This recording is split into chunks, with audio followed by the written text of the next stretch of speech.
बिस्मिल्लाहिर्रहमानिर्रहीम। अल्लाहुम्मा सल्ली वसल्लिम अला नबी रहमा। तस्लीम और रज़ा। सर तस्लीम खम करने और राज़ी ब रज़ा रहने का ये मतलब नहीं कि हम बेअमल होकर उज़्व मुअत्तल हो जाएं, और ना ही ये जबरियत और तातील है, बल्कि ये तो इसके बिल्कुल बरअक्स है। असल कुव्वत तस्लीम और रज़ा में है, जो हमारे अंदर से फूटती है। वो लोग जो ज़िंदगी की अब्दी हकीकत के सामने सर तस्लीम खम कर देते हैं, वो ऐसे दायमी सुकून और सकीनत में रहते हैं कि अगर सारा जहान मौज दर मौज फितनों में मुब्तला हो जाए तब भी इस सुकून में कोई खलल नहीं पड़ता।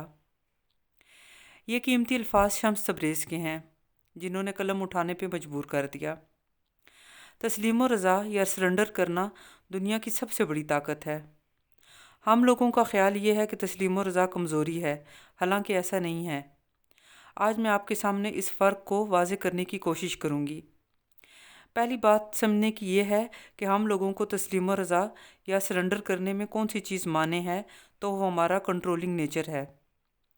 अगर इंसान अपनी ज़िम्मेदारियों और फ़राइज़ की तकमील में कंट्रोलिंग नेचर का हो तो ये इसकी खूबी है, लेकिन अगर वो रिश्तों नातों या रिलेशनशिप्स में कंट्रोलिंग नेचर का हो तो ये बुराई है, जो इसकी आना या ईगो को मोटा करती है। इसका आगाज़ या तरबियत बहुत बचपन से हो जाती है। माँ बाप और माशरा मिलकर हमारे जहनों में ये बात प्लांट करते हैं कि हर हाल में ये टारगेट्स अचीव करने हैं। बच्चों को एक दौड़ में लगा दिया जाता है। इस तरह बच्चे कंट्रोलिंग नेचर और इगोइस्टिक बन जाते हैं। कुछ लोग जिनमें कंट्रोलिंग नेचर हो और अगर कोई इंसान ना मिले या अगर इनका किसी पे बस ना चले तो ज़्यादा खाने लग जाते हैं।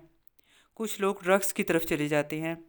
ऐसे लोग भी होते हैं जो घर की चीज़ों को कंट्रोल करने की कोशिश में हलकान होते रहते हैं, मसलन फर्नीचर की सेटिंग उनके मुताबिक हो। इन सब की वजह बचपन की इनसिक्योरिटीज़ और मुश्किल बचपन है।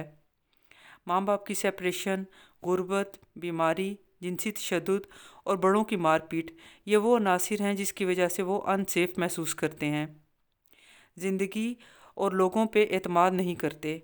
अल्लाह पर भरोसा और तवक्कल करने की बजाय अपनी ईगो से ज़िंदगी को अप्रोच करते हैं। लोगों का ख्याल है कि सरेंडर करना वीकनेस है, हालांकि इससे ज़्यादा ताकतवर चीज़ कायनात में नहीं। इसका मतलब गिव अप करना या हथियार डालना नहीं, बल्कि एक्सेप्टेंस है। It means going with the flow. जो आप असल में हैं और जिस फितरत पे रब कायनात ने आपको तख्लीक किया है वैसे ज़िंदगी गुजारें। तस्लीम और रज़ा कायनात की सबसे बड़ी एनर्जी है। कंट्रोल करने में आप हालत जंग में रहते हैं। कंट्रोलिंग नेचर में कोई फ़ायदा नहीं, क्योंकि आखिर में आपकी अपनी और दूसरों की ज़िंदगी एक दिन ख़त्म हो जानी है। असल में हमारे नफ्स और ईगो का मसला होता है। ये महज इल्यूजन या वहम है, इसका हकीकत से कोई ताल्लुक़ नहीं। जब हम किसी जगह का सफ़र शुरू करते हैं तो जहन में हमेशा उसकी मंजिल या डेस्टिनेशन रखते हैं। शऊर और आगही की मंजिल तस्लीम और रज़ा है। कायनात के खालिक के सामने टोटल सबमिशन और एक्सेप्टेंस। इंशाल्लाह व्यूअर्स, अगली वीडियो में आपके सामने वो तरीके पेश करूँगी जिससे हम तस्लीम और रज़ा की मंजिल को आसानी के साथ हासिल कर सकते हैं। इंशाल्लाह मिसालों और औलियाए कराम के अक़वाल के ज़रिए इस बात की वजाहत करूँगी। तब तक मेरी तरफ़ से अल्लाह हाफ़िज़। आप सबका बहुत शुक्रिया।